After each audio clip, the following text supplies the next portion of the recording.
আজকে আমরা দেখব আরও একটি প্রশ্ন দ্বিতীয় পর্যায়ক্রমিক মূল্যায়ন 2026-এর জন্য প্রাক প্রাথমিক বাংলা প্রশ্ন, যেখানে পূর্ণমান 10, সময় রয়েছে 20 মিনিট। বিদ্যালয়ের নাম, শিক্ষার্থীর নাম, যেগুলা বিভাগ, রোল নাম্বার নিজেরাই লিখবে।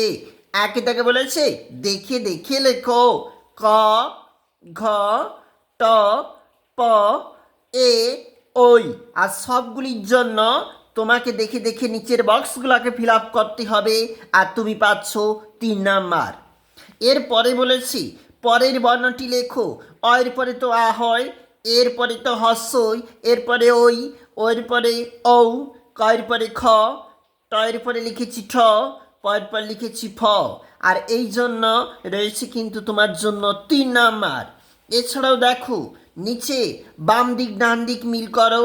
রয়েছে আ, দেখো হস্যই, রয়েছে ও, রয়েছে তালব্য স।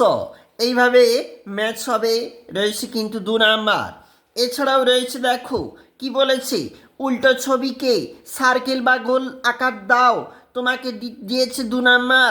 দুটি দাগ রয়েছে আমাদের প্রথম ছবিতে, উল্টানো একটা ত্রিভুজ দেখতে পাচ্ছি এই ছবিতে, সুতরাং এইখানে সার্কেল হবে, এইখানে গোল হবে। ক্ষয়ের দাগে বলেছে তীর চিহ্ন সবগুলারই বাম দিকে, কিন্তু এ যেহেতু ডান দিকে, একে সার্কেল দিয়ে ঘিরতে হবে, আর যার জন্য এই ছবিটা আলাদা, সুতরাং উল্টো ছবি এটা। তাই আমরা দেখলাম আজকে গুরুত্বপূর্ণ প্রাক প্রাথমিক বাংলা প্রশ্ন।